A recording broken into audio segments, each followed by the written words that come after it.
읽을 말씀은 창세기 47장 16절, 17절 보겠습니다. 16, 17절 두 절 보겠습니다. 같이 읽습니다. 요셉이 가로되 너희의 짐승을 내라. 돈이 진하였은즉 내가 너희 짐승과 바꾸어 주리라. 그들이 그 짐승을 요셉에게 끌고 오는지라.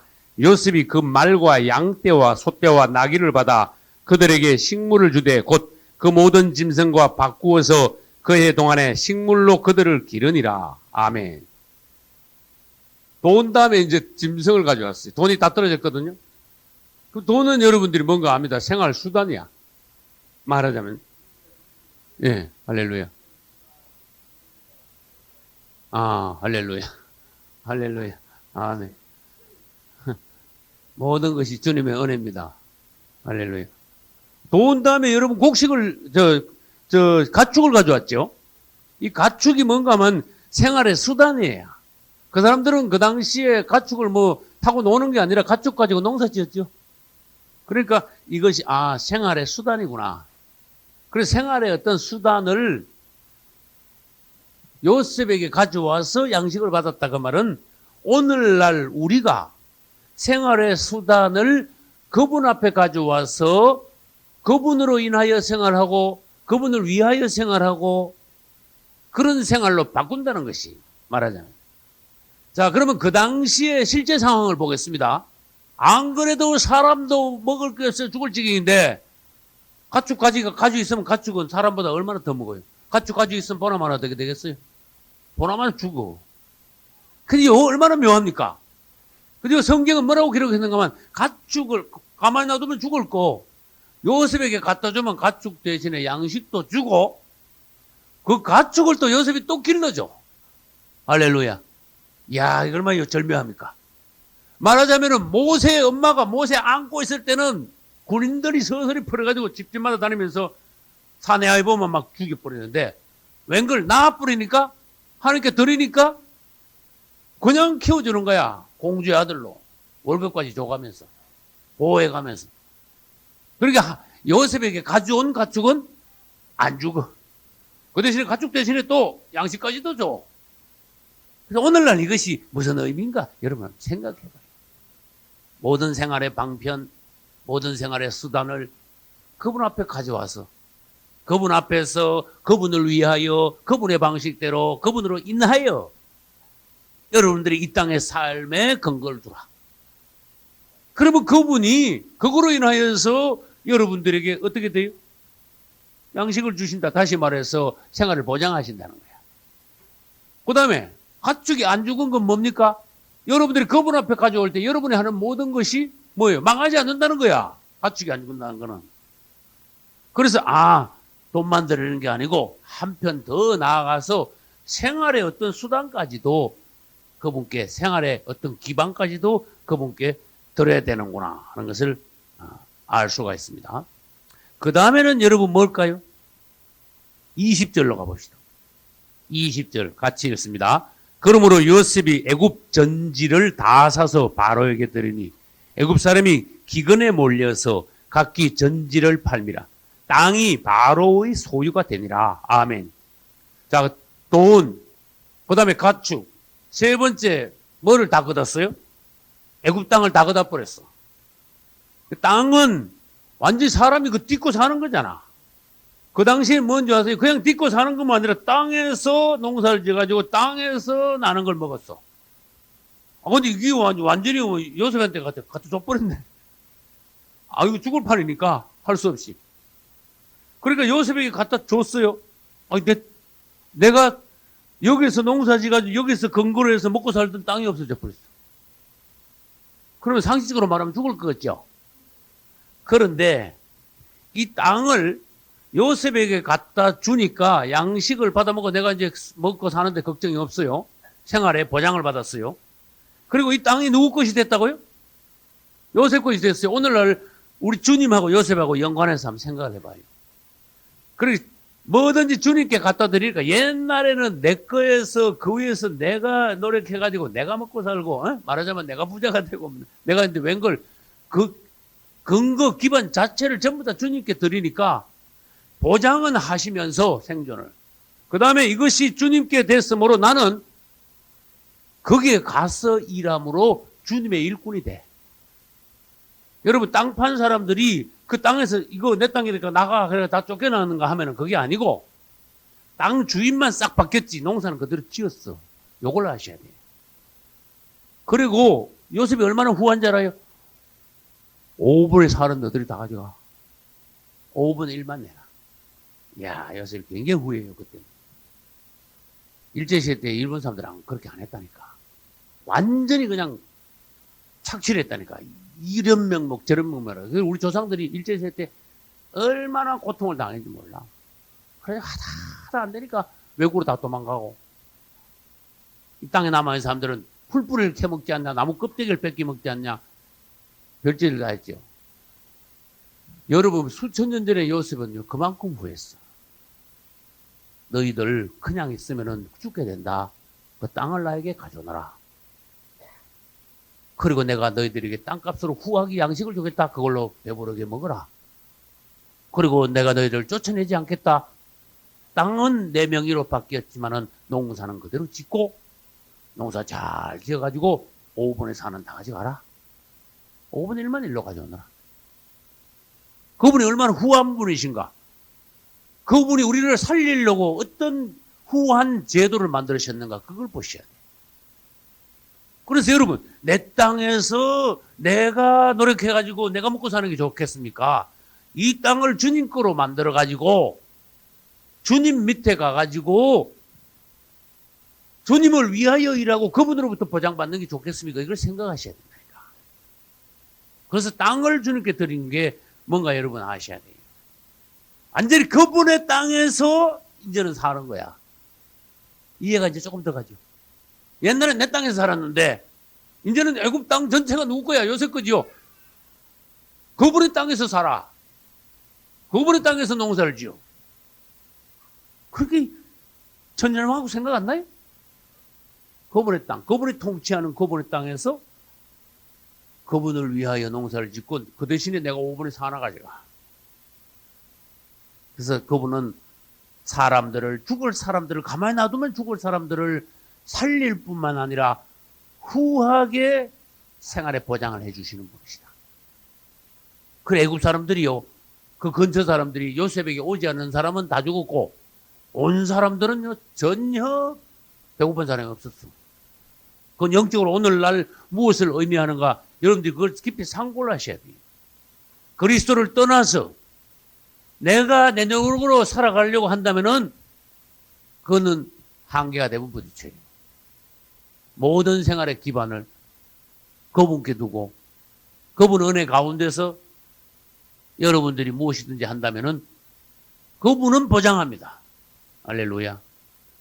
이제 희한한 일이 생겼어요. 애굽에 있는 돈도 다 요셉에게로 왔고 가축도 다 요셉에게로 왔고 땅도 전부 다 요셉에게로 왔고 어떤 일이 벌어졌는가 한번 생각해봐요. 이게 무슨 의미인가 하면은 이 우주 만물이 다 하나님께로 돌아가는 걸 말해요. 다시. 할렐루야. 우주 만물을 누가 지었습니까? 그분이 창조하셨어요. 다 그분께로 돌아가게 돼 있어요. 만물의 주인이 그분이시라는 것을 우리는 다시 인식해야 됩니다. 오늘날 사람들이 금을 그어놓고 이게 네 땅이니 내 땅이니 막 그러고 막 그러죠. 사고 팔고 하면서 막 그러죠. 나중에 어떻게 되는지 아세요? 그게 다 그분께로 천년왕국때 가봐요. 그게 누구 땅이 되는 거야? 그분의 땅이야. 하나님이 창조하셨어. 우리 몸까지도 그분의 것이. 할렐루야. 근데 또 희한한 일이 벌어졌어요. 돈 다 드리고 가축 다 드리고 땅도 다 드렸는데도 그 다음에 흉년이 또 왔네. 그래 이제는 뭐 완전히 아무것도 없어. 여러분 다시 생각해봐요. 여러분이 가지고 있는 거 다 드린다고 해서 그게 구원이냐? 그래 물어봐야 돼. 나는요 주님 다 드렸어요. 나는 완전히 그냥 가진 게 없어요. 다 드렸다니까요. 그게 구원이냐? 그게 물어봐야 돼. 그게 아니다. 로마서 12장 1절 2절 보면은요, 너희 몸을 하나님이 기뻐하시는 산 제사로 드리라. 그것이 바로 영적 제사다. 그래서 하나님은 사실은 그분은 우리 몸을 드리는 것에 관심이 있지 돈이나 가축이나 땅에 관심 있는 분이 아니라는 거예요. 사람들은 돈에 관심 있고 가축 땅에 관심 있겠지. 그걸 좋아하겠지. 그러나 우리가 주님께서 사랑하시고 관심 있는 것은 우리 자신뿐이야. 결국은 뭡니까? 단계를 거치는 사람들이라야 자기 자신을 그분께 드릴 수 있다. 할렐루야. 그러니까 아이고 내가 남 종 되려고 났습니까? 그러면 안 돼요. 왜냐? 그분께 내 자신을 드리면은 그분이 나의 주인이 됨으로 내 생존을 책임을 져. 나를 그분께 안 드리면 네가 알아서 살아봐. 너하고 나하고는 전혀 아무 관계가 없으니까 네 자신을 네가 책임져야 돼. 그 사람 그 당시에 그런 사람은요 정말 100%다 죽었어요. 요셉에게 자기 자신을 드리지 않은 사람 다 굶어 죽었어요. 오늘날 우리도 마찬가지입니다. 우리 자신은 내 생명은 내 겁니다. 내 인생은 내 겁니다. 이러면서 자기 멋대로 사는 사람들 구원이 없습니다. 내 자신을 하나님께 드릴 때 나는 하나님의 것. 그래서 제가 그랬죠. 로마서 1장 보면은 예수 그리스도의 것으로 우리 자신. 우리를 예수 그리스도의 것으로 드렸대. 우리가 예수 그리스도의 것이 되었대. 예수 거야 우리는. 그럼 그분이 그분 거를 말하자면은 남편이 그 아내를 소홀히 취급하겠냐? 아무나 건드려도 가만 놔두겠냐? 또 남몰래 관심 없이 그냥 내버려 두겠냐? 생활 보장 책임 안 지고 사랑 안 하고. 그분이 우리 자신을 그분 것으로 드릴 때 그때부터는 우리에게 책임이 있는 게 아니라 그분에게 책임이 가. 책임은 그분에게 전가돼 버렸어. 나는 당신 거니까 당신이 나를 책임지셔야 됩니다. 그건 다 마치 뭔지 아세요? 처녀가 총각에게 시집을 갈 때 나는 당신을 존경하고 당신을 남편으로 받드는 대신 당신 내 생활을 책임져야 됩니다. 나를 평생 사랑해 줘야 됩니다. 보장해 줘야 됩니다. 할렐루야. 아내는 남편을 공경하고 순종하는 것이 아내의 의무요. 성경적으로. 남편은 아내를 사랑해야 됩니다. 보장을 해야 됩니다. 보호를 해야 됩니다. 아내의 의무요. 남편의 의무요. 할렐루야. 그건 그리스도께서 우리에게 대한 의무가 그렇다. 그런 뜻이에요. 우리는 그분을 공경하고 그분께 순종하면 됩니다. 우리 자신을 드림으로. 그러면 그분은 우리를 첫째, 사랑하시고, 둘째, 보호하시고. 할렐루야. 우리는 오늘날 남편들이 그 의무를 다 하고 있느냐 이걸 봐요. 남편들은 아내들을 사랑하라 그랬어. 할렐루야. 그 다음에 책임을 져야 돼. 책임들. 아내를 책임을 안 지려면 장가를 가지를 말아야 돼. 무슨 말인지 알겠죠? 그 다음에 평생 남편을 공경 안 하고 남편에게 순종 안 하려면 시집을 가지를 말만 돼. 아유, 남녀 평등도 내가 아유, 옛날 소리 하고 있네. 근데 성경은요, 옛날 소리고 지금 소리고, 성경은 하나님 말씀이야. 남편들아, 아내를 사랑. 아내들아, 남편에게 순종하라. 그걸 어떻게 바꿔? 이거 바꿀 방법이 없어. 왜? 하나님의 말씀은 1.1획도 건드리다가 화가 있어, 화가. 건드리면 화가 있어. 함부로 건드리지 마. 그래서 이거 어쩔 수가 없습니다. 이거 하나님의 말씀은 시대를 가지고 어떻고 그러면 큰일 납니다. 그러니까, 오늘날 그리스도인들이라면은 일반 사람은 몰라도 그리스도인들이라면은 남편 공경할 마음이 있고 순종할 마음이 있을 때 준비가 됐을 때 시집을 가시라. 나 자신 없다 그러면 안 가면 돼. 죄를 덜 짓는 거야. 그 다음에 총각들아, 한 여자를 데려와서 나 믿고 한 여자가 나에게 왔는데 나 믿고 나의 아내가 됐는데 내가 충분히 흡족하게 그 아내를 내 아내 된 아내를 사랑해 주지 못하고 생활을 책임지지 못하고 보호해 주지 못한다면은 넌 장가를 가질 마라. 그 아내 그거 왜 데려왔냐? 한번 생각해 봐.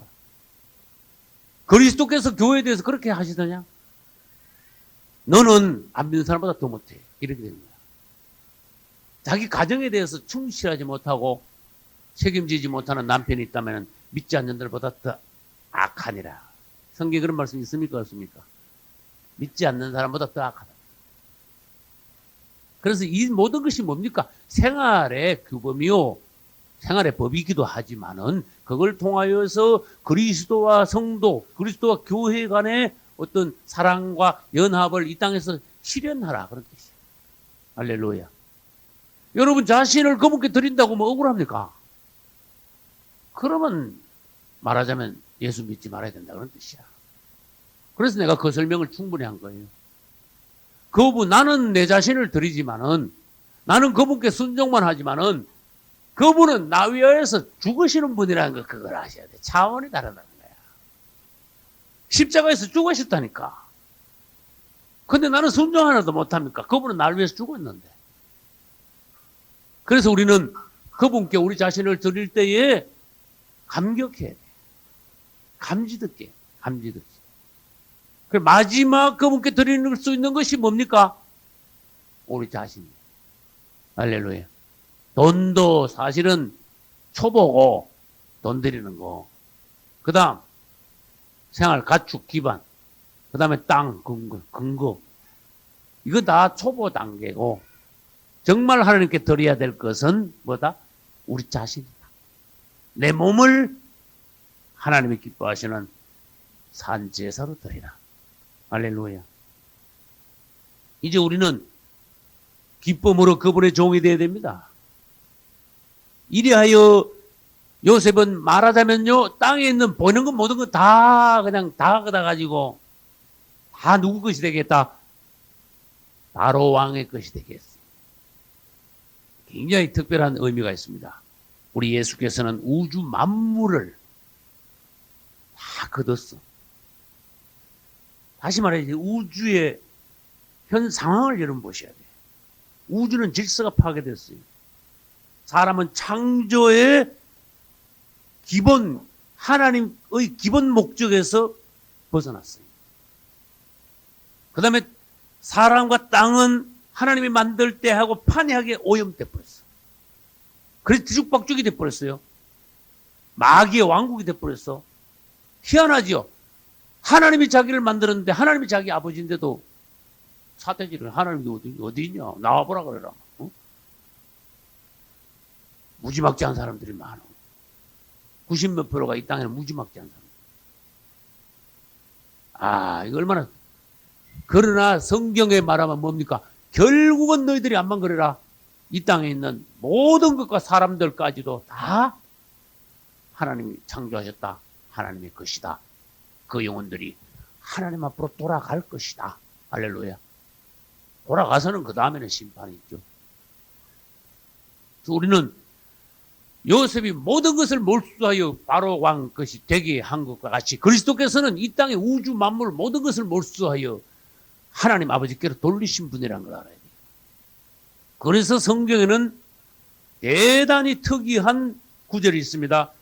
요한계시록 5장 가봅시다. 요한계시록 5장 403페이지예요. 9절 10절 새 노래를 노래하여 가로되 책을 가지사 그 인봉을 떼시기에 합당하시도다. 누가? 우리 주께서. 일찍 죽임을 당하사 각 족속과 방언과 백성과 나라 가운데서 그 다음부터 밑줄 쳐서요. 사람들을 뭘로 사서? 피로 사서 누구께 드렸어요? 하나님께 드리시고 여기에서 여러분들은 관주를 뭘로 연결을 시켜줘야 되는가 하면은 요셉이 모든 것을 몰수하여 바로께 돌린 거하고 이거하고 관주가 돼야 돼. 같아야 돼. 그 다음에 그냥 들여가지고 종으로만 삼으셨느냐? 아니다. 10절은 너무나 감사합니다. 우리가 그냥 그분의 종이 된 줄 알고 그분을 위해서 그냥 종으로 평생 죽어야 될 줄 아는데 웬걸 10절 보니까 저희로 우리 하나님 앞에서 나라와 제사장을 삼으셨어요. 저희가 땅에서 뭐 노릇하리라? 왕 노릇하리로다. 땅에서 왕 노릇하리로다. 밑줄 적고 천년왕국 때 이렇게 써놓으세요.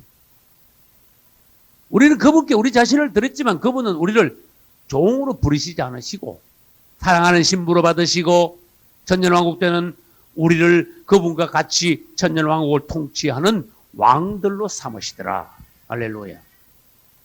땅의 모든 것이 그분 것이 되었습니다. 우리는 진작에 이 내용을 알고 이 세상에서 재물을 이기고 우리 자신을 헌신해야 돼요.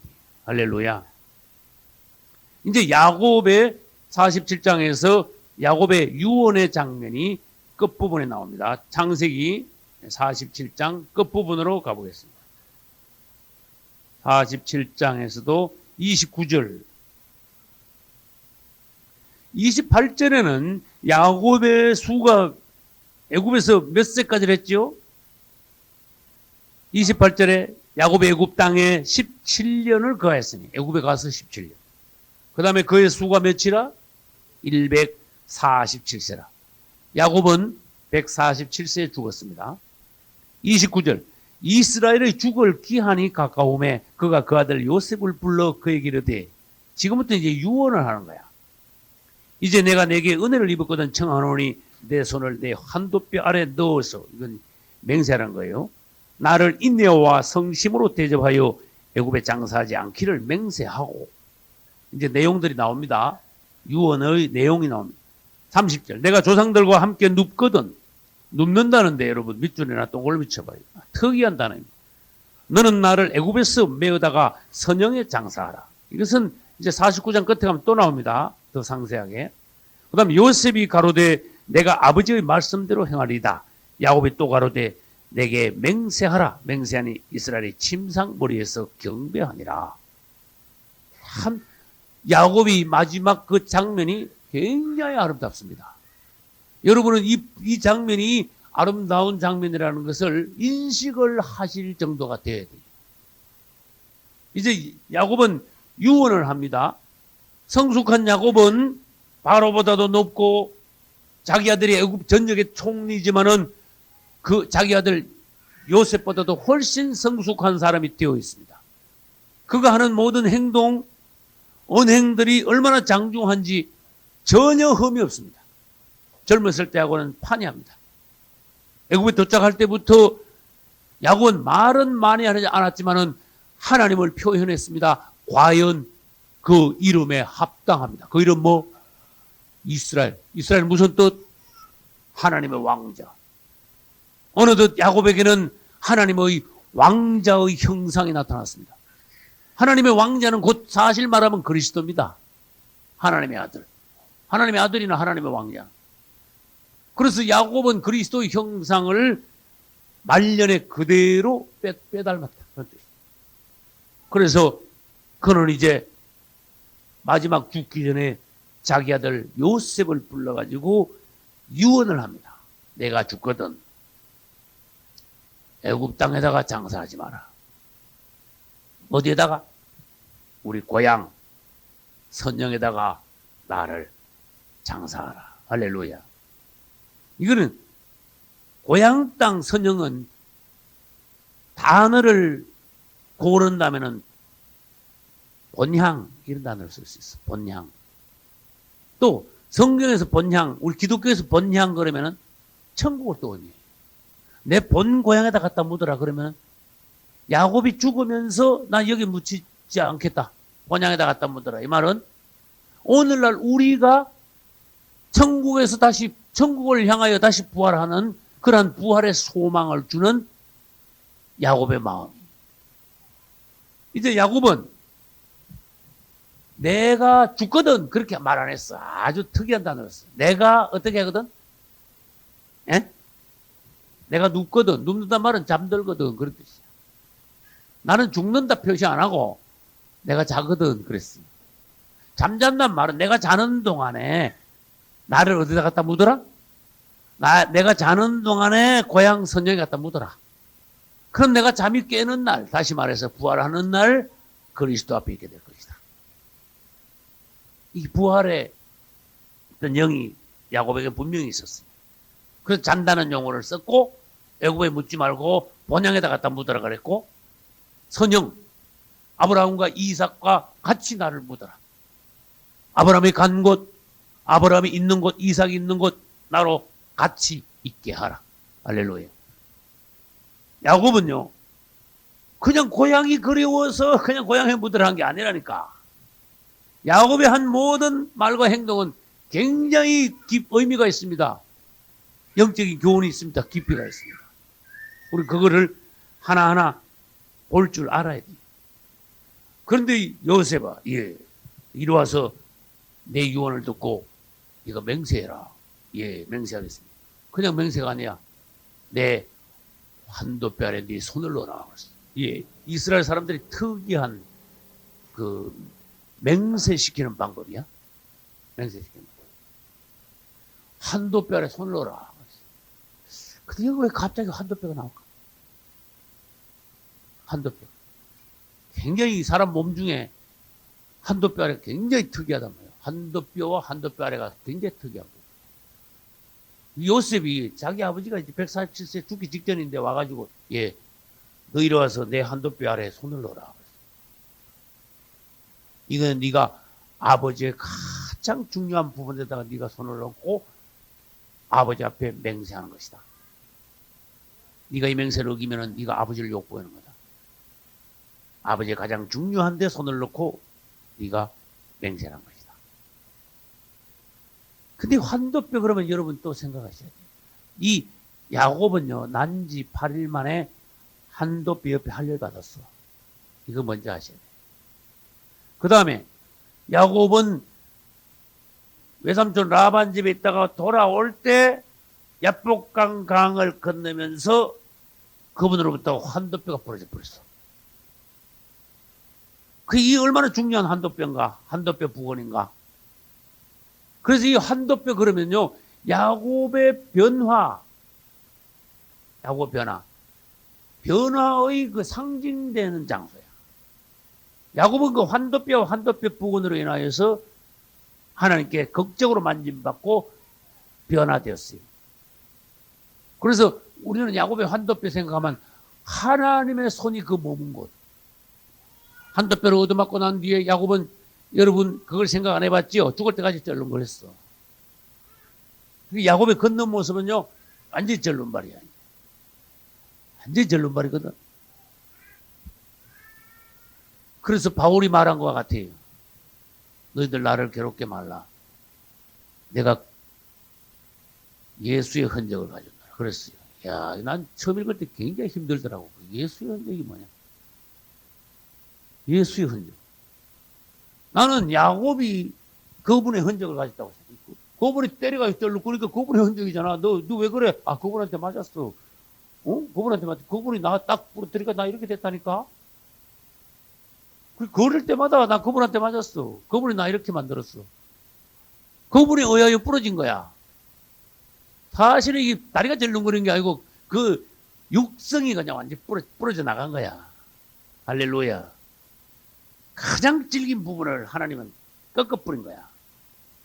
그래야 사람이 되니까, 연한 사람, 하나님의 사람, 성숙한 사람, 그리스도를 닮은 사람. 그래야 질겨가지고 암 꺾어지니까 밤새도록 씻어마다 안 되니까 그냥 새벽에 그냥 한 대만 부러뜨려버린 거야. 환도뼈. 야곱의 절름거림은 행복한 겁니다. 심지어 야곱의 절름거림은요, 거룩한 절름거림. 여러분도 하나님께 얻어맞고 절름거리는 어떤 부분이 있다면은 그거 행복한 겁니다. 사람들 보기에 지금 그렇게 말할지도 모르겠죠. 하나님은 그렇게 말하십니다. 우리는 살다 보면 하나님으로부터 얻어맞는 부분이 있습니다. 그런데 사람들은요, 그것 때문에 저 뭘 잘못했길래 얻어맞고, 그 저렇게 됐는고, 남 말하기 좋아하는 사람 그러죠.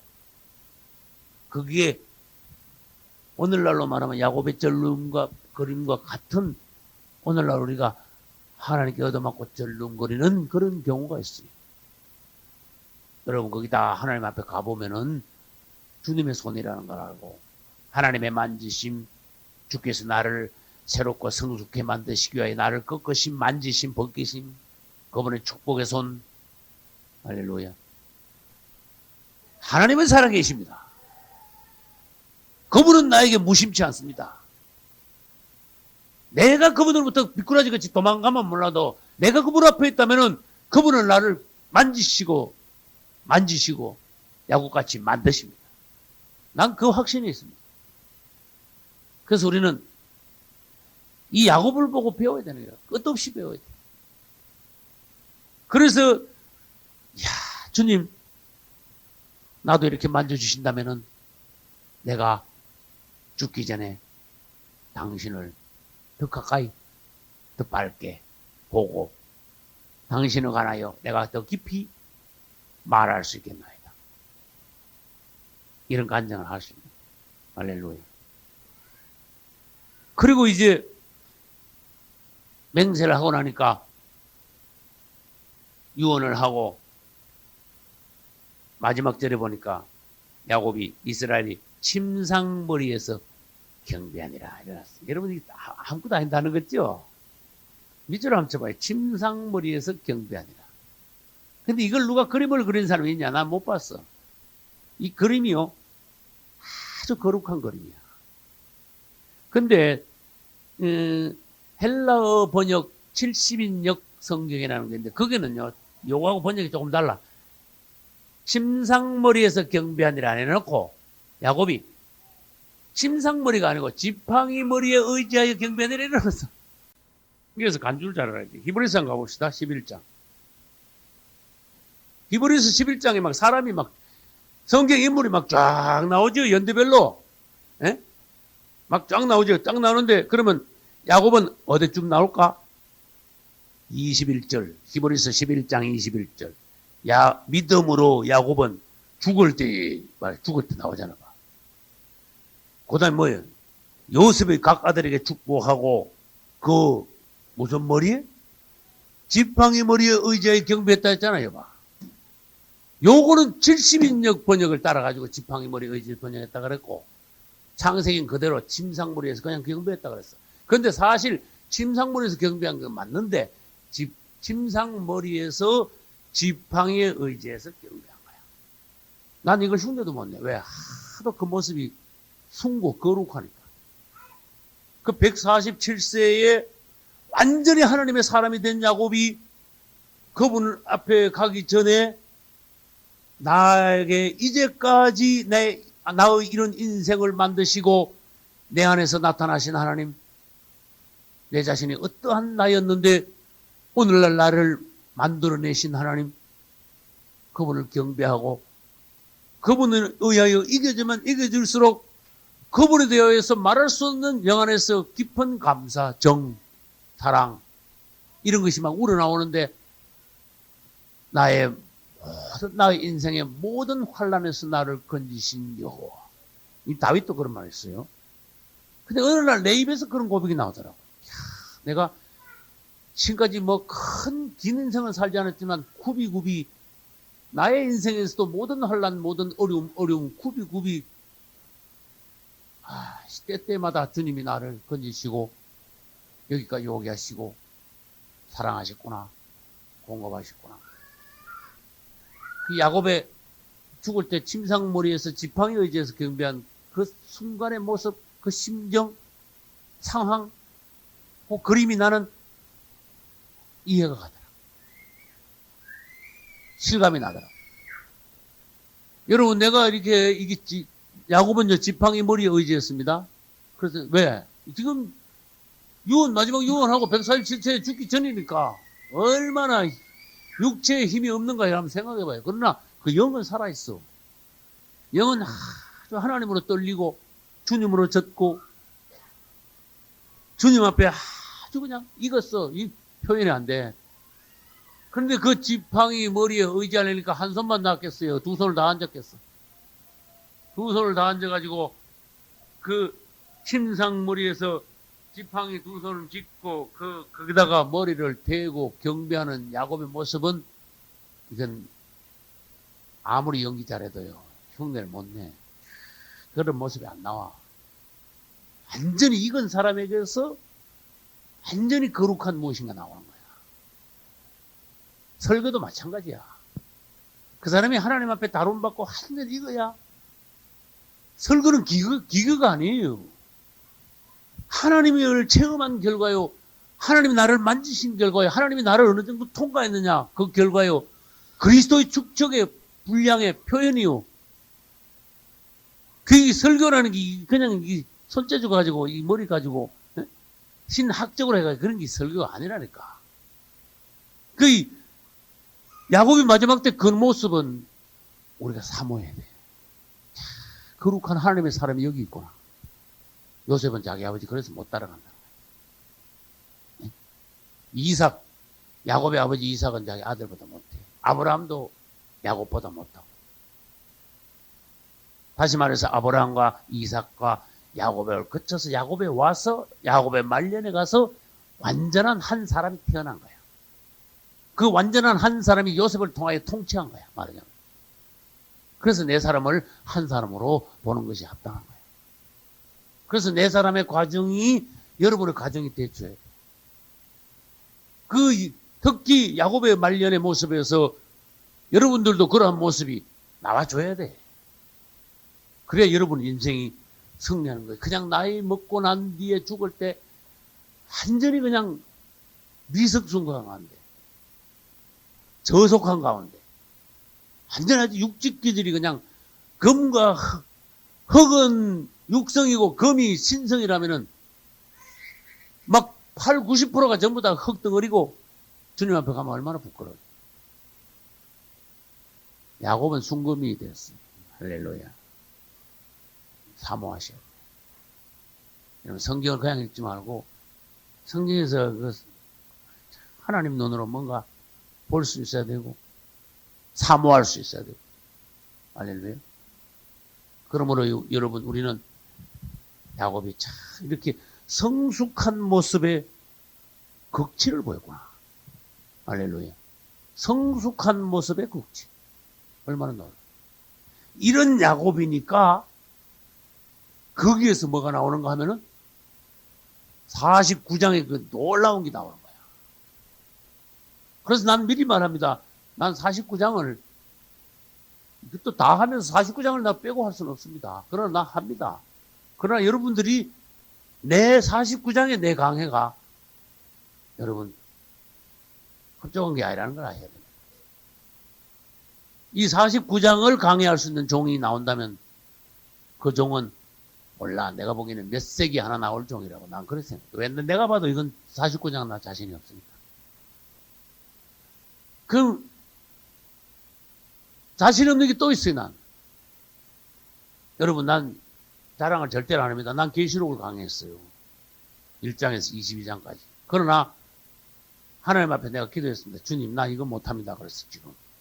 난 아가서는 못합니다. 그랬어. 난 아가서는 보면 볼수록 이건 전혀 나는 1장도 해설 못합니다. 아가서 8장까지 있는데. 근데 난 겁도 없이 아가서 강의하는 종들 보니까 하나님의 말씀을 버려놓는구나. 저속하게 만들어놓고 하나님을 욕되게 하는구나. 네. 내가 아가서를 하고 싶어서 언젠가 내가 아가서를 말하자면 쉽게 말합시다. 내 죽기 전에 아가서 한번 강의했으면 좋겠다는 마음이 내 안에 소원이 있는데 내가 아가서를 보면요. 나는 못해. 지금. 만약에 내가 하나님 앞에 가기 전에 아가서를 강의했다면 나는 성공한 거야. 목회자로서. 왜? 내가 어설프게 해가지고 나는 할 수 없으니까. 아가서를 내가 강의했다면 이영 목사님 성공한 줄 아십시오. 할렐루야. 여러분 집에 가서 읽어봐요. 아가서를 여러분이 종이 돼가지고 목사 안수 받아가지고 아가서 강의라면 할 수 있는가? 다시 말하면 나는 못해. 지금같이 나가가지고 한 20년 지나면 난 모르겠어. 지금같이 나가. 하나님의 말씀은 너무 오묘한 거야. 근데 그 중에 나 겁나는 장 만났다. 창세기 49장 나 겁난다. 이거는 한번 왜? 야곱이 얼마나 높이 올라갔는데 여러분 야곱이 얼마나 성숙한 사람인가 알겠죠? 그런데 그 최고의 인간으로서 최고의 성숙한 하나님의 왕자가 된 상태에서 그 입에서 나온 죽기 직전에 그 얼마나 놀라운 말이 나왔는데 내가 그까지 어떻게 따라 올라가냐 이거야. 그러니 강의를 하긴 하는데 내가 맛배기만 강의를 되니까 여러분들이 내가 49장을 강의하면은 그걸 여러분들이 들으시고 그 위에다가 여러분들이 뭔가 더 깊고 더 높고 오묘한 그러한 49장의 어떤 해설이 여러분들을 통해서 나와 주신다면은 여러분이 복입니다. 할렐루야. 이제 48장으로 넘어갑니다. 여기 칠판에 적어놨죠? 창세기 48장. 48장의 8절로 14절로 바로 넘어갑시다. 8절부터 14절 같이 읽습니다. 이스라엘이 요셉의 아들들을 보고 가로되 이들은 누구냐? 요셉이 그 아비에게 고하되 이는 하나님이 여기서 내게 주신 아들들이니다. 아비가 가로되 그들을 이끌어 내 앞으로 나오라. 내가 그들에게 축복하리라. 이스라엘의 눈이 나이로 인하여 어두워 보지 못하더라. 요셉이 두 아들을 이끌어 아비 앞으로 나아가니 이스라엘이 그들에게 입맞추고 그들을 안고 요셉에게 이르되 내가 내 얼굴을 보리라고는 뜻하지 못하였더니 하나님이 내게 내 소생까지 보이셨도다. 요셉이 아비 무릎 사이에서 두 아들을 물리고 땅에 엎드려 절하고 우스로는 에브라임을 이스라엘의 좌수를 향하게 하고 좌수로는 므낫세를 이스라엘의 우수를 향하게 하고 이끌어 그에게 가까이 나아가매 이스라엘이 우수를 펴서 찾아 에브라임의 머리에 얹고 좌수를 펴서 므낫세의 머리에 얹으니 므낫세는 장자라도 팔을 어긋 맡겨 얹었더라. 아멘. 여기까지만 우선 읽고 창세기 48장을 제목을 정하면 야곱이 에브라임과 므낫세를 축복함, 이런 제목을 정할 수 있겠습니다. 장자권을 얻은 요셉이 여기 나옵니다. 요셉이 장자권을 얻었다는 것은 그 두 아들이 야곱의 두 아들로 취급받음으로써 요셉은 갑자기 장자권을 얻게 되었습니다. 르우벤은 여러분도 아시다시피 서모를 간통했습니다. 그러므로 요셉은 르우벤은 장자에서 탈락이 되고 요셉은 보디발의 아내의 유혹을 이겼기 때문에 거기서부터 벌써 장자권을 획득한 거예요. 그리고 여러분들은 당연히 12아들 중에 누가 지금 제일 튀어났어요? 요셉이 얼마나 튀어나도 얼마나 더 튀어났습니까? 그냥 다른 형들은 그냥 요셉 앞에서 벌벌 떨고 멍한데 요셉은 형제들을 향하여서 그렇게 사랑이 애틋하여 나중에는 방성되고 했죠. 그리고 요셉이 하는 것을 보면은 당연히 장자감이에요. 장자가 될 만해. 그런데 5절에 가봅시다. 5절로 가봅시다. 내가 애굽으로 와서 내게 이르기 전에 애굽에서 내게 낳은 두 아들 에브라임과 므낫세는 내 것이라. 야곱이 그랬어요. 축복하기 전에. 그래서 야곱이 애굽에 와보니까 자기 아들 요셉이 살아있을 뿐만 아니라 장가가 가지고 아들 둘이나 낳았어 벌써.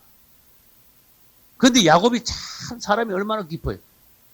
요셉아, 네가 낳은 두 아들은 내 아들이다 그랬어요. 여러분 그 의미를 아셔야 돼요. 너는 장자가 되었다. 할렐루야. 이거 딱 알아들어야 돼. 너는 장자다. 넌 11번째가 아니고 너는 장자다. 므낫세와 에브라임이 내 아들이 되었으므로 므낫세도 한몫 가나안 땅에서 에브라임도 한몫. 할렐루야. 그래서 요셉 지파는 몇 지파가 됐다? 두 지파가 되어 두 몫을 받았다. 그래서 장자 지파가 됐다. 장자권을 획득했다. 할렐루야. 여러분, 우리는 요셉이 12아들 중에서 가장 뛰어나서 장자권을 획득해야 된다는 걸 알았는데, 그런데 그 두 아들이 또 문제야. 요셉이 두 아들을 야곱 자기 아버지에게 데려올 때는 이름이 1절 48장 1절 중간 봐요. 그가 곧 두 아들 누구와 누구? 므낫세와 에브라임 밑줄 쳐봐요. 므낫세와 에브라임 밑줄 쳐. 근데 5절에 와서는 갑자기 야곱이 말할 때는 내가 애굽에 와서 네게 이르기 전에 애굽에서 네게 나온 두 아들 누구와 누구? 에브라임과 므낫세. 갑자기 이름이 어떻게 됐어요? 뒤져져 버렸지. 이런 걸 볼 수 있으면서 여러분이 성경을 굉장히 유심히 보는 거예요. 근데 내가 보기엔 99명이 그 성경을 읽으면서 그냥 읽어. 근데 여기서 놓친 거는 뭐냐? 요셉은 자기가 당연히 장자를 므낫세로 차자를 에브라임으로 보기 때문에 므낫세와 에브라임. 요셉이 데려올 때는 므낫세와 에브라임이야. 근데 야곱은 벌써부터 알았어. 야곱은 부를 때 므낫세와 에브라임은 내 것이다. 안 그랬어? 네가 애굽에서 나온 두 아들 에브라임과 므낫세는 내 아들이다. 그랬어요. 놀라셔야 돼요, 여러분. 여기서. 벌써 이름 순서가 바뀐 거예요. 그래가지고 여러분도 잘 아시다시피 축복 기도할 때 당연히 요셉은 맏아들을 오른손 밑에다 놓고 둘째 아들을 왼손 밑에다 놨죠. 그러나 야곱은 엑스표로 팔을 어긋맞겠다고. 근데 그 당시에 야곱의 눈이 어떠했다? 10절. 이스라엘의 눈이 나이로 인하여 어두워서 어쩌다? 보지 못하더라. 완전히 그냥 봉사인 상태에서 완전히 팔을 각개로 한 거야. 아버지, 요 오른손 밑에 있는 게 므낫세고 그런 소리 했어요? 안 했잖아. 그런데 그 손이 그냥 그렇게 한 거예요. 왜? 그는 곧 하나님과 같은 그런 영적인 아주 깊은 밝음이 있기 때문에. 육신적인 눈은 아무리 어두워도 영은 절대로 그가 어두워지지 않았어요. 늙지 않았어요. 오히려 영이 더 활발하고 더 적극적이고 더 강해가지고 49장과 같은 축복의 예언이 나온 거야. 놀라운 예언이 나온 거야. 그래서 우리는 야곱에 대해서 더 봐야 돼. 그런데 여기서 참 귀한 얘기가 있습니다. 요셉아, 네 두 아들은 내 아들이다. 그러면서 하는 말이 있어요. 르우벤과 시몬처럼 내 아들이다. 이런 말을 했어. 그럼 여러분 여기서 뭐를 생각해야 되는가 하면 야곱이 죽기 전에 요셉을 보고 요셉의 두 아들을 보자 자기의 사랑하던 아내를 생각했다. 옛날 얘기를 해요. 내가 이전에 에버랄 길을 가다가 사랑하는 아내 라헬이 죽음으로 거기서 내가 길에서 장사했느니라. 그 사랑하는 아내가 길에서 죽은 그 애틋한 마음. 그 사랑하는 아내가 낳은 요셉을 보니 그 아내가 또 생각나요. 그러면서 바로 연결하여 뭐라 했는가 하면은 네 두 아들은 내 아들이다. 내가 너를 장자로 삼노라. 세우노라. 누구처럼? 르우벤과 시몬처럼. 그러면 여러분 딱 또 알아차려야 돼. 르우벤과 시몬은 누가 낳았어? 레아가 낳았잖아. 그렇게 인간적으로 말하면 레아가 제일 먼저 난 르우벤과 시몬이 장자고 차자인데 야곱은 안 그랬어. 여러분 한번 어디 찾아봅시다. 어디?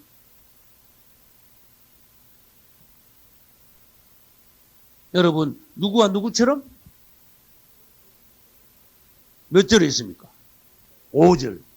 네게 낳은 두 아들 에브라임과 므낫세는 내 것이라. 이러고 끝쳤으면 좀 의미가 그냥 간단한데 르우벤과 시몬을 내놨어.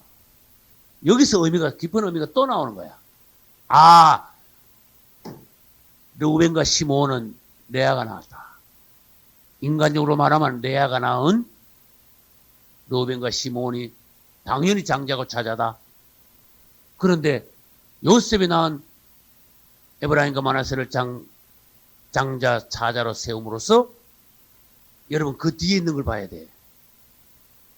야곱은 사랑하는 라헬을 정부인으로 삼은 거야. 여기서 또 자기가 사랑하여 평생 가장 사랑했던 그 아내가 죽고 난 뒤에 그가 낳은 아들을 장자로 축복함으로써 죽은 아내에게 친절했어. 말하자면 죽은 아내에게까지도 야곱은 참 사람이 성실을 보였어. 야곱이 참 깊은 사람이에요. 그래서 말하자면은 주님 앞에 갔을 때, 라헬을 주님 앞에서 다시 만날 때 야곱은 끝까지 그 사랑하는 아내를 끝까지 사랑하고 신실하게 대했다는 것을 나타낼 수 있는 야곱이 되었어. 우리는 야곱이 참 한 여인 라헬을 사랑함으로 끝까지 사랑하고 끝까지 신실했다는 걸 알아야 됩니다. 그 어디에서 또 그걸 볼 수 있는가만 다윗에게서 볼 수 있어요. 언젠가 우리 다윗에 대하여 말할 기회가 있을까 모르겠습니다만은 다윗은요, 우리가 생각하는 것보다 굉장히 깊은 부분이 많은 사람이야. 다윗과 아주 절친했던 사람이 누구예요? 예? 형제같이 사랑했던 사람? 요나단이잖아. 근데 요나단과 다윗은 형제보다 더 사랑했어. 남녀가 불타는 사랑을 해도 그만큼 사랑을 못한다 치고는 성경은 그만큼까지 강하게 말을 했어. 다윗과 요나단이 그만큼 서로 사랑했는데 불행하게도 요나단이 먼저 죽어버렸어. 자기 아버지하고 한 날에. 근데 다윗이 왕이 되고 난 뒤에 참 다윗은요, 형제보다 더 사랑했던 요나단을 무시하지 않았어. 요나단에 대해서 신실했어. 왕이 되더라도 얘들아, 이 요나단의 가족 중에 남은 자들을 찾아내라 그랬어. 샅샅이 찾아내라. 그래가지고 쩔뚝발이 아들 머비보셋을 찾아냈어. 그래서 불렀어. 머비보셋은 다윗을 불러가지고 그날 죽는 날인 줄 알았어. 여러분 생각해봐요. 사울이요, 얼마나 다윗을 죽이려고 쫓아다니는지 아세요? 그거 다 아니까. 아이고, 나 오늘 죽는 날이구나. 아이고, 이렇게 왕이 될 줄 알았다면 우리 할아버지가 왜 이런 걸 남겨가지고 나까지 화를 입게 하는 거. 그러지가 안 그래도 똑바로 벌벌 떨면서 들어오네. 다윗 앞에 머비보셋아, 두려워 마라. 내가 너희 아버지를 봐서 너를 내 아들로 삼노라. 넌 지금부터 평생 내 상에서 나와 함께 먹어라. 근데 다윗이 말한 건 내 상에서 나와 같이 먹으라는 게 이게 영적으로 말하면 굉장히 의미가 깊은 거야. 한 상에서 같이 먹어라. 요한계시록에 보면은, 라오디게아 교회에 보면은 누구든지 문을 열고 나를 영접하면 내가 들어가서 그는 나로 더불어 먹고 나는 그와 더불어 먹으리라. 그거하고 연결시켜줘야 돼. 머비보셋 쩔뚝발이 그 아들을 어디 수소문해가지고 겨우 찾아내가지고 요나단에게 신실한 다윗. 사람은 그래야 돼. 여러분 아시겠죠? 사람은 그래, 신의가 있어, 신의. 그런 사람이 하나님 앞에서도 신이 있는 사람들이야. 사람 앞에서 막 이랬다 저랬다 하고 막, 앞에서 이랬다가 뒤에 가서 막 덩치버리고, 앞에서 좋은 말 하다가 뒤에 가서 엉망으로 말아버리고, 절대로 하나님 일 못합니다. 사람이 먼저 탁 서야 된답니다. 그래서 우리는 성경만 배우고 학문만 닦으려 하지 말고 사람이 되는 거, 그걸 배워요. 할렐루야. 그래서 이제 야곱은 요셉을 장자로 세움으로써 요셉은 그 두 아들이 나중에 가나안 땅에 들어가서 므낫세가 지파가 돼요. 에브라임이 지파가 돼가지고 어떻게 했죠? 각각 땅을 받았습니다. 야곱이 예언한 것처럼 뭐죠? 야곱이 예언한 것처럼 에브라임 지파가 앞선 지파가 됐어. 성경을 자세히 읽어보면은 에브라임 지파가 므낫세 지파보다 훨씬 앞섰다는 것을 알 수가 있어요. 이제 요셉은요, 무슨 실수를 했는가 하면은 자기 아버지가 어긋막혀가지고 축복을 하는데 자기 아버지 손을 잡고 당겨버린 거야. 요셉이 애굽의 총리면서도 결정적인 실수를 했어요. 이런 걸 봐서 요셉은 자기 아버지 전혀 못 따라간다. 제가 우리 아들 보고 말했는가? 아태야, 너는 커서 아빠보다 훨씬 훌륭해야 돼. 알았지? 그러면 또 기도하면 또 이렇게 한다. 주님, 제가 크면 아빠보다 100배 훌륭한 목사가 되게 주시옵소서. 막 이런다. 그래, 좋다. 그럼 내가 뭐라는가? 야, 너 아빠보다 네가 못하고 네가 장가가 있고 네 아들이 네보다 못하면 나중에 다 쪼그라들어 없어진다. 내가 그랬어. 갈수록 어떻게 된다? 아들이 아빠보다 낫고 또 손자가 또 그 아들보다 낫고 밑으로 내려가면서 점점 나아야 된다. 너 그걸 명심해라. 할렐루야. 근데 야곱의 아들 요셉이요, 애굽 전역의 총리지만 자기 아버지만 못해. 자기 아버지가 눈 감고도 이렇게 하는데 그걸 막 말렸네. 아니야, 아버지요. 아니라니까. 이쪽이 장남인데 오른손이 왜 그쪽에 가 있습니까? 하면서 막 잡당기네. 그게 요셉은 영적으로 봐서는 아니야. 무슨 말인지 알겠지? 통치하는 데는 요셉이야. 근데 영 안에서는 야곱을 아무도 따라갈 사람이 없어. 나는 구약에서는 야곱이 제일 높이 올라갔다고 봐요. 아무리 봐도 난 구약에서는 야곱이 제일 높이 올라갔어.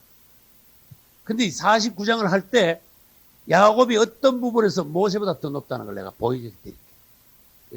모세가 신명기 33장인가 거기서 축복한 거하고 야곱이 창세기 49장에서 축복한 걸 비교해놓고 보면은요, 야곱이 훨씬 풍성하고 훨씬 높이 올라가고 요셉은 그냥 간단하게 그냥 요약해가지고 그냥 뭉뚱그리고 그냥 축복하고 넘어갔어.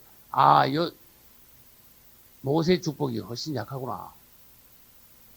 야곱은 그 축복의 벌써 언어 자체가 굉장히 탁월하고 올라갔고 깊고, 그게 예언의 수준, 축복의 수준도 성경에서 아무도 따라갈 수 없을 정도로 높이 올라갔고 하는 것을 우리가 읽어보면 알 수가 있어. 그래서 사모가 되는 거예요. 여러분들이 어떤 목사님한테 말씀을 듣고 은혜를 받으면요, 그 목사님보다 여러분은 올라가줘야 돼요. 나는 항상 그렇게 말했어. 나 계시록 책 쓸 때도 여러분, 내가 말하는 것이 여러분에게 은혜가 되면 그걸 받으시오. 그러나 은혜가 안 되면은 시비 걸지 말고 잊어버리세요. 그러나 부탁했습니다. 내가 말한 데서 여러분들은 더 보태시기 바랍니다. 할렐루야. 세월이 그렇게 가야 안 되겠습니까? 주님 오실 때까지. 어떤 종이 어떤 말씀을 열었다면은 다른 종은 거기서 더 깊은 해방과 열림이 있어야 되잖아. 말씀이. 그래서 주님 오실 때까지 계속 가야 말씀이 열리는 거지. 맨날 뭐 축복이나 받아 그러고 인내를 하라 그러고 사랑하라 그러고 전도하라 그러고 똑같은 것만 막 1000번 만번 계속하면 그게 말씀은 언제 열립니까? 주님이 그걸 원하셨습니까? 아니거든. 말씀이 열려야 돼. 말씀이 열리는 게 뭔데? 하나님께서 하고 싶은 말을 종들이 대신 해줘야 돼. 너 대신 가서 내 말을 전하라. 예. 갔어. 과연 앞에 섰어. 그러니 막 설교를 막 해. 근데 주인이 뒤에서 막 저놈이 시키는 말 안 하고 저 엉뚱한 소리 하고 있네. 저놈 봐라. 저놈이 어떻게 내 종이냐. 저놈 뭐한지를 알려라. 그렇게 된다니까. 집어들어 짓거리면. 주님 앞에서 보냄받아 그분의 이름으로 설 때는, 종들이 설 때는 종이 말할 때 그분이 그래, 내 뜻을 네가 잘 전했다. 네가 내 종이다. 그래, 네가 내 마음을 시원하게 했다. 왜? 내가 하고 싶은 말 네가 다 했으니까. 할렐루야. 그런데 이 시대가 마음이 넓었는데 그분이 하고 싶은 말을 다 하면은 듣는 사람이 다 받아들이냐? 그렇지 못한 시대이기 때문에 이 불행한 시대라고 말이에요. 그래서 우리는 하나님의 말씀이 해방도 돼야 되지만 듣는 귀들이 또 열려야 된다는 거. 그걸 아셔야 돼요. 이제 우리는 여기서 창세기가 48장이 끝났어요. 48장이. 다음 주부터는 49장에 들어가는데 이게 하도 말하자면 높고 어려워가지고 한 몇 시간을 해야 되는지 몰라요. 이건 한두 시간 가지고 될 일이 아닙니다. 오랫동안 해야 되는데 여러분도 49장을 한 분도 안 읽은 사람 들어오지 마시기 바랍니다. 들을 짝이 없으니까. 왜? 이걸 읽지도 않고 들어가 듣는다는 거는 자세가 벌써 안 됐다는 거야. 100번 읽어도 좋고 1000번 읽어도 한번 읽어봐요. 계속. 기도하면서 읽어봐요. 이게 어떤 언어인가? 성경을 통해서 우리에게 주어주신 어떤 언어가 창세기 49장에 있는가? 누구를 통해서 한 말인가? 한 노인 야곱을 통해서 이런 언어가, 이런 하나님의 축복의 예언이 과연 어떻게 나올 수 있는가? 오늘날 종들이 과연 이것을 해설을 해낼 수 있는가? 그래서 우리는 이 시대에 말씀의 사역을 졌습니다. 이걸 충실히 감당하기 위해서는 말씀의 생명을 걸어야 돼. 내놓아야 돼. 할렐루야. 요셉이 막 말렸죠. 자기 아버지를. 베드로도 예수님을 막 말리다가 사탄아 내 뒤로 물러나라 그랬어. 말리다가 그만큼 말리는 게 뭐도 모르고 내용도 모르고 말리는 게 그게 큰 실수라는 거야. 베다니 마리아가 예수님께 향유를 보니까 여자 그 아름다운 훌륭한 여자 마리아가 부으니까 남자들은요 아이고 창피하게 남자들이 뭐라는지 알았어? 그거를 거기다가 분냐 막 이래 버렸어. 남자들은 그거 팔아가 가난한 사람이 주지 그걸 거기다가 허비를 해.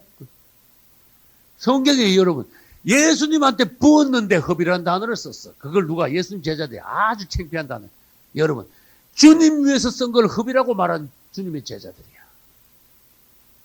그걸 아셔야 돼요.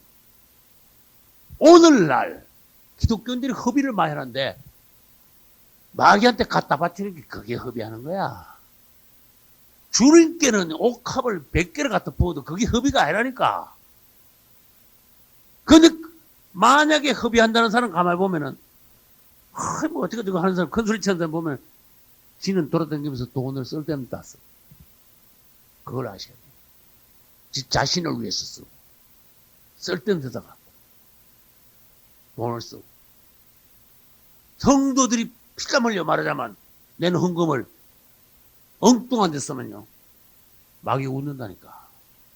교회가 약해진다니까. 그래서 절대로 종들이 호텔에서 모이는 거는 아주 큰일을 생각해. 내 목회 20몇 년 하면서 나 호텔에서 모임하는 거 너! 한 번도 안 모였어. 호텔을 좋아해. 교회는 뭐라 지어놨냐? 더러운 호텔 가가지고. 호텔이 뭐 하는 장소인지 아냐? 그 엄나는 장소다. 안 그래? 그래, 안 그래? 요즘에 모텔이든 호텔이든 정식 부부가 가서 자는 모텔, 호텔이 몇 프로나 되냐? 다 엄나는 장소.